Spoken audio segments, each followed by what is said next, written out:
अस्सलाम वालेकुम दोस्तों। इस वक्त मैं मौजूद हूँ शुगर बीट बल्ब के एक बंकर पे, जिसकी साइलेज हमने बनाया था और ये मई के एंड पे हमने बंद किया था।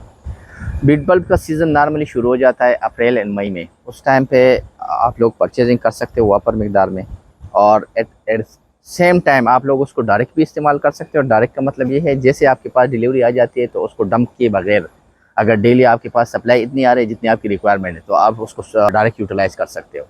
और इसकी रिकमेंडेशन जो है ज़्यादातर नॉन मिल्किंग का एनिमल में, नॉन मिल्किंग में आप लोग 100% रिप्लेस कर सकते हो, और जो मिल्किंग ग्रुप में उसमें पार्शियली मतलब 20% टू 30% आप लोग साइलेज को रिप्लेस कर सकते हो। इसकी साइलेज की निस्बत एडवांटेज क्या है और डिसएडवांटेज क्या है? एक मेन एडवांटेज जो इस बीट बल्ब का है, ये बहुत इकनॉमिकली है वर्सेस साइलेज के। साइलेज की प्राइस इस एरिया में तकरीबन 20 रुपीज़ पर केजी पड़ रहा है, लेकिन शुगर बीट बल्ब का इस एरिया में हमें पड़ रहा है तकरीबन 7 to 8 रुपीज़। तो ये जो हम उसी टाइम हमने परचेजिंग की थी फ्रेश, तो हमारे पास वापर मकदार में हमने परचेजिंग की है, और उसकी हमने तकरीबन 4-5 थाउजेंड हमारे पास जो कैपेसिटी है, 5,000 टन्स। तो वो उस बीट बल्ब का हमने साइलेज बनाया है। तो ये अभी आप लोगों को मैं दिखा देता हूँ कि जो साइलेज हमने बनाया है वो इसकी क्वालिटी किस तरह है।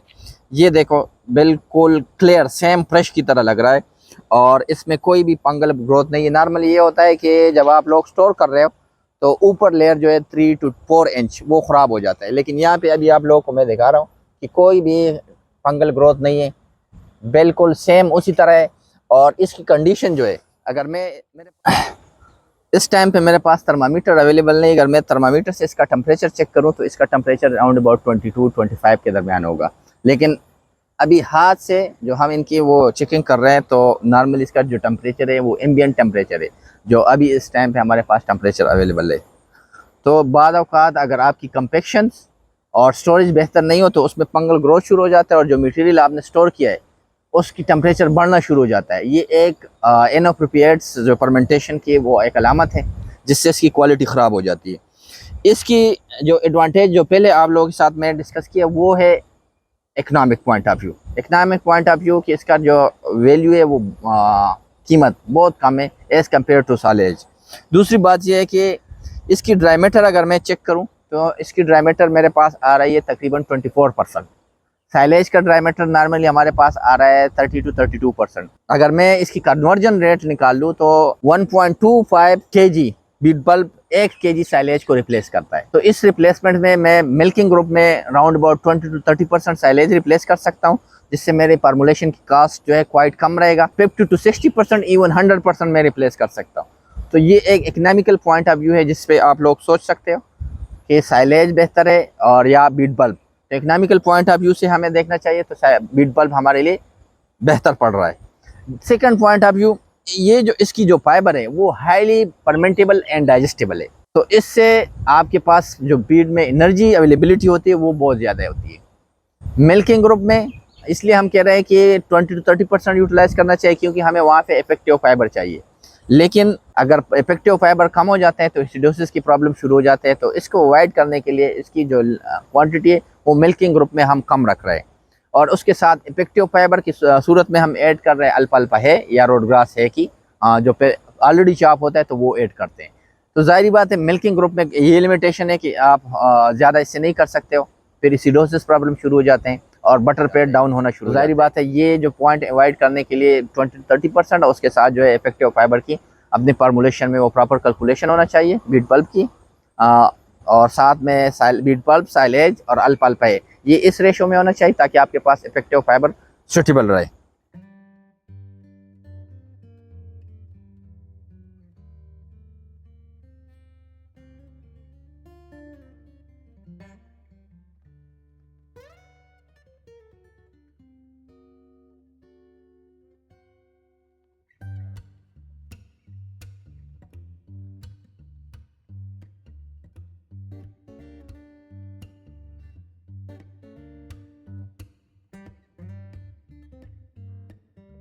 इसमें जो एक और पॉइंट आप लोगों को जहन में रखना चाहिए कि जब आप लोग बीट बल्ब टीमार में डालते हो तो उससे पहले एक पोर्शन आप लोग काट लो शावल से या बकेट से जो आप लोगों के पास अवेलेबल है, और क्योंकि अगर सरफेस एरिया ज़्यादा हो जाती है तो फिर और लिमिटेड यूज़ होता है, जब आप लोगों के पास लिमिटेड यूज़ होता है और सरफेस एरिया ज़्यादा हो जाता है तो फिर जो सरफेस एयर के सामने अवेलेबल होती है तो उसमें फंगल ग्रोथ होना शुरू हो जाता है।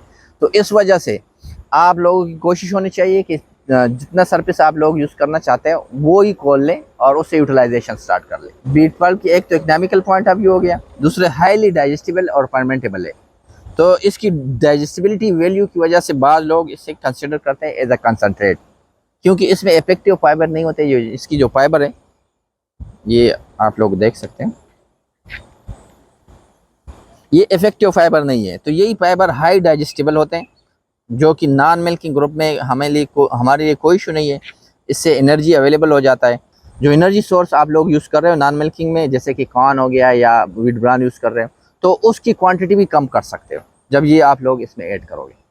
मैं स्पेसिफिक बीट पल्प आप लोगों को क्यों कह रहा हूँ कि बीट पल्प जो है एक इकोनॉमिकल है, आप लोग यूज़ कर सकते हो। इसके अलावा सिट्रस पल्प भी आप लोग यूज़ कर सकते हो और एप्पल पल्प अगर आप लोगों के एरिया में अवेलेबल है तो वो आप लोग यूज़ कर सकते हो।